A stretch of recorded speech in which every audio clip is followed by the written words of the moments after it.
नमस्कार मित्रमैत्रिणींनो, माझ्या यूट्यूब चॅनलमध्ये तुमचं स्वागत आहे. शनीच्या वक्री होण्यामुळे कोणाचा फायदा होऊ शकतो. यंदाच्या चातुर्मासात शनीच्या वक्री होण्यामुळे कोणाचा फायदा होणार आहे? शनीच्या वक्रीमुळे 8 राशींचा फायदा होणार आहे. कोणत्या आहेत त्या राशी? चला जाणून घेऊया. सध्या शनी मीन राशीमध्ये आहे आणि त्यामुळे कुंभ आणि मेष या 3 राशींना साडेसाती सुरू आहे. हे सगळ्यांना माहिती आहे. आता शनी महाराज 138 दिवसांसाठी वक्री होणार आहेत. म्हणजे साधारणतः 27 जुलैपासून ते 11 डिसेंबरपर्यंत शनी महाराज वक्री असणार आहेत. आणि या वक्री असण्यामुळे काही राशींना मात्र फायदा होणार आहे. त्यामध्ये सगळ्यात पहिली रास आहे वृषभ रास. वृषभ राशीला शनी महाराजांचे वक्री होणं दिलासा देणार ठरू शकतं. नोकरदारांना नवीन जबाबदाऱ्या मिळू शकतात. नोकरी आणि व्यवसाय दोन्हीमध्ये प्रगतीची संधी निर्माण होईल.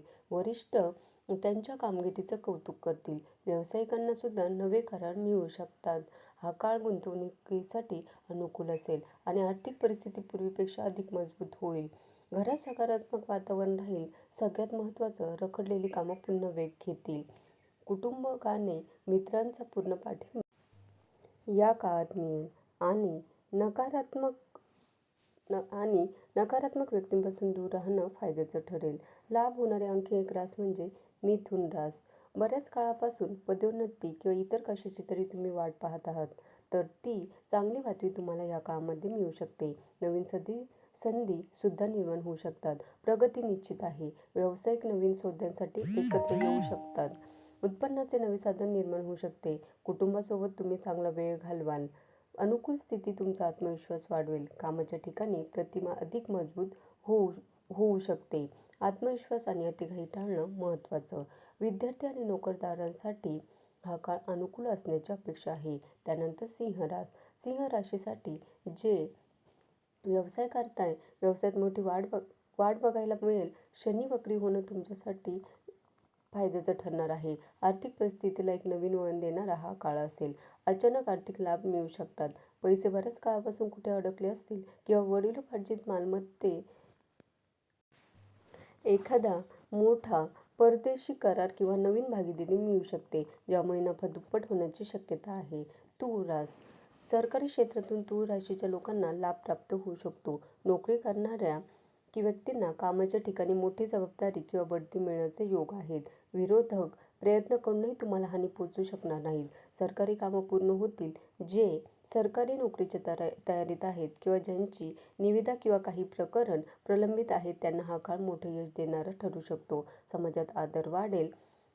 विद्यार्थ्यांना इच्छित शिक्षण संस्थेमध्ये प्रवेश मिळण्याचे सुद्धा योग आहेत. एकंदरीतच तूळ राशीसाठी आनंदी आनंदगडे असं वातावरण या 4 महिन्यांमध्ये असेल. त्यानंतर वृश्चिक रास. सकारात्मक परिणाम वृश्चिक राशीला सुद्धा मिळणार आहेत. जीवनातील अडथळे हळूहळू कमी होण्याची चिन्ह आहेत. व्यावसायिक प्रगती दिसून येईल. त्याचबरोबर कुटुंबामध्ये शांतता आणि आनंद नांदेल. काही समस्यांना सामोरे जावं लागू शकतं, तरीही परिस्थितीत थोडी सुधारणा होईल.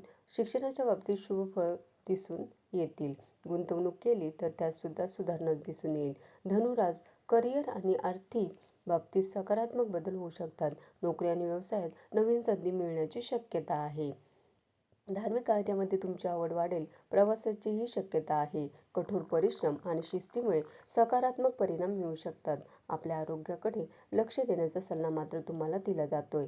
त्यानंतरची लाभ होणारी रास आहे मकर रास. मकर राशीच्या लोकांना शनी महाराज वक्री होत आहेत, त्याचा लाभ होणार आहे. या काळात सकारात्मक परिणाम मिळण्यास थोडा विलंब होऊ शकतो, पण स्पर्धात्मक कार्यामध्ये तुम्हाला यश तुमच्या स्पर्धकांवर मात कराल. काही विशिष्ट बाबतींमध्ये तुम्ही सावधगिरी बाळगावी असा सल्ला मात्र तुम्हाला दिला जातोय. मीन रास. मीन राशीच्या लोकांना शनी वक्री असण्याचा हा काळ नक्कीच इच्छित ठिकाणी बदली किंवा वरिष्ठांकडून पाठिंबा मिळवून देणारा ठरू शकतो. कारण तसंही साडेसातीचा दुसरा टप्पा सुरू आहे. त्यामुळे काही गोष्टी त्रास देतात तुम्हाला, पण सकारात्मक परिणाम तुमच्या व्यक्तिमत्त्वावर आणि करिअरवर या काळात दिसणार आहेत. कामाच्या ठिकाणी तुमचं वर्चस्व राहू शकेल. कार्यालयात कामाचं कौतुक होईल. वरिष्ठ तुमच्या सूचनांना प्राधान्य देतील, ज्यामुळे स्थान अधिक मजबूत होईल. गुंतवणुकीच्या दृष्टिकोनातून हा एक उत्तम काळ आहे. या काळात केलेल्या गुंतवणुकीतून भविष्यात प्रभावी परतावा मिळू शकतो. तर मंडळी, शनी महाराज नेहमीच कठोर न्यायाधीश असतात. हे जरी खरं असलं तरी कधीकधी शनी महाराजांची कृपा होते तेव्हा आनंदी आनंदसुद्धा होतो. तेव्हा या राशींसाठी हा काळ नक्कीच लाभाचा असणार आहे. पण त्याचबरोबर शनी महाराजांना प्रसन्न करण्यासाठी गोरगरीब, अनाथ, असहाय्य, अपंग या व्यक्तींसाठी दानधर्म किंवा या व्यक्तींसाठी म्हणून तुम्हाला करता आलं तर शनी महाराज तुमच्यावर प्रसन्न होतील. अशाच नवनवीन व्हिडिओसाठी माझ्या चॅनलला लाईक, शेअर आणि सबस्क्राईब करा. धन्यवाद.